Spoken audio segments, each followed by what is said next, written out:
ऐसी magnetic switching device होती है जो कि अपनी कॉइल के ऊपर सप्लाई मिलने पर अपने कॉन्टैक्ट्स को मेक और ब्रेक करती है और उसके बाद चीज़ों को ऑन या ऑफ करवाती है। उमूमन दोस्तों रिलेज दो किस्म की होती हैं, एसी रिलेज और डीसी रिलेज। एसी रिलेज कुछ इस तरह से होती हैं जो कि 220 वोल्ट सप्लाई के ऊपर चलती हैं और एसी रिलेज को दोस्तों हम वहां पे इस्तेमाल करते हैं जहां पर ग्रिड यानी वापडा और जनरेटर की सप्लाई इकट्ठी आ रही हो, तो उनके दरमियान में स्विचिंग करवाने के लिए हम एसी रिलेज यानी कि इन 220 वोल्ट पे चलने वाली रिलेज को इस्तेमाल करते हैं। लेकिन आज की इस वीडियो में सिर्फ दोस्तों मैं आपको बताऊंगा कि जो डीसी रिलेज होती हैं, छोटी रिलेज, इनको हम मल्टीमीटर से कैसे चेक कर सकते हैं। तो उसके लिए सबसे पहली चीज दोस्तों कि कुछ रिलेज होती हैं जो 6 वोल्ट वाली होती हैं, जैसे इसके ऊपर ये लिखा हुआ है 6 वोल्ट डीसी, यानी कि इसकी कॉइल जो है वो 6 वोल्ट से ऑपरेट होती है।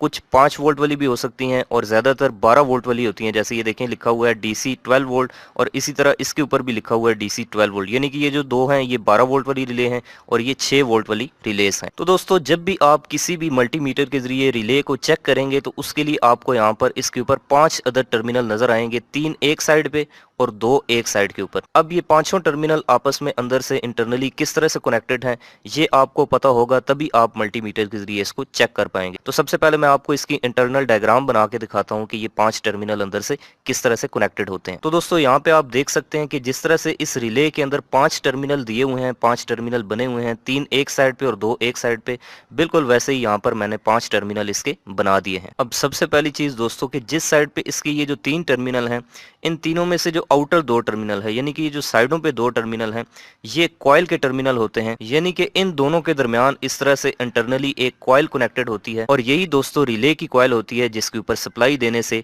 ये मैग्नेट बनती है और अपने कॉन्टैक्ट्स को इस तरह से मेक और ब्रेक कर सकती है, जैसे आप यहाँ पर देख सकते हैं। तो अब दोस्तों सबसे पहले मैं आपको इस कॉइल को चेक करने का तरीका बताता हूँ मल्टीमीटर के जरिए, उसके बाद आपको इन बाकी 3 टर्मिनल्स का भी बताता हूँ। तो सबसे पहले हमने इस डिजिटल मल्टीमीटर को ऑन करने के लिए दोस्तों और इस रिले को चेक करने के लिए अपना जो सेलेक्टर स्विच है उसको इस सिलेक्शन एरिया के अंदर यहाँ पर आपको एक बजर का ऑप्शन नजर आएगा। यहाँ पर आप देख सकते हैं ये बजर का साइन बना हुआ है। तो हमने अपने इस सेलेक्टर स्विच को घुमाकर सबसे पहले इस बजर के निशान के ऊपर लाकर छोड़ देना होगा और उसके बाद आप जानते हैं कि मल्टीमीटर के अंदर हमारे पास 2 प्रॉब्स होती हैं, एक रेड और एक ब्लैक। तो रेड वाली प्रॉब यहाँ पर सेंटर में लग जाएगी और ब्लैक वाली यहाँ पर कॉमन वाले टर्मिनल के अंदर लग जाएगी। और उसके बाद दोस्तों हमने ये करना है कि हमने इस कॉइल की इस तरह से कंटिन्यूटी चेक करनी है, इसका तसलसल चेक करना है कि कहीं ये कॉइल अंदर से टूट तो नहीं गई, खराब तो नहीं हो गई। तो उसके लिए दोस्तों आप मल्टीमीटर की एक प्रॉब कॉइल के एक टर्मिनल के साथ और जो दूसरी प्रॉब है वो दूसरी के साथ लगाएंगे। तो जैसे ही आप इसको ऐसे कनेक्ट करेंगे तो आप देख सकते हैं कि यहाँ पर मल्टीमीटर एक वैल्यू शो कर रहा है।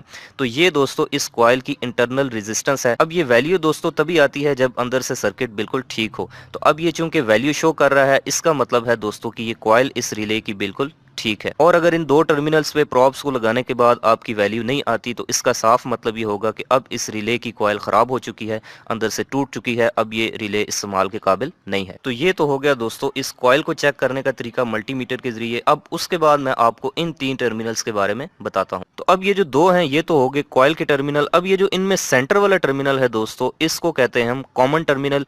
ये इस लेफ्ट साइड वाले ऊपर वाले टर्मिनल के साथ होता है नॉर्मली ओपन और ये जो नीचे वाला राइट साइड वाला टर्मिनल है इसके साथ होता है नॉर्मली क्लोज। इसका मतलब यह है दोस्तों कि अगर मैं मीटर की एक प्रॉब कोई भी इस कॉमन वाले टर्मिनल के साथ लगाता हूं और दूसरी मैं इस ओपन के साथ यहां पर लगाता हूं ऊपर वाले टर्मिनल के साथ, तो फिर मीटर को कोई भी रीडिंग, कोई भी बीप नहीं शो करनी चाहिए क्योंकि इनका अंदर से कोई कनेक्शन नहीं है, ये अंदर से ओपन है। लेकिन अगर मैं यही प्रॉब नीचे लगाता हूं तो ये अंदर से चूंकि शॉर्ट है, नॉर्मली क्लोज है, एनसी है, तो अब इसको यहाँ पर वैल्यू शो करनी चाहिए, बीप बजानी चाहिए। तो ये देखें कि मैं इसकी एक प्रॉब इस कॉमन वाले टर्मिनल के साथ लगाता हूं और दूसरी लगाता हूं नॉर्मली ओपन के साथ। तो अब देखें कि आप ये कोई भी वैल्यू शो नहीं कर रहा, 1 लिखा आ रहा है, बीप भी नहीं बज रही। इसका मतलब है कि ये वाकई में अंदर से नॉर्मली ओपन है। और अब अगर मैं यही नीचे लगाता हूँ इस टर्मिनल के साथ नॉर्मली क्लोज के साथ, तो आप देख सकते हैं कि बीप भी बज रही है और यहाँ पर 00 वैल्यू आ रही है। इसका मतलब है कि ये टर्मिनल इसके साथ नॉर्मली क्लोज है लेकिन ऊपर वाले के साथ नॉर्मली ओपन है। तो ये जो रिले है ये बिल्कुल ठीक है, इसके टर्मिनल भी सही काम कर रहे हैं और इसकी जो कॉइल है वो भी बिल्कुल ठीक है। इसके अलावा दोस्तों अगर आप इन रिलेज के बारे में तफसील से जानना चाहते हैं कि रिलेज क्या होती हैं, कैसे काम करती हैं,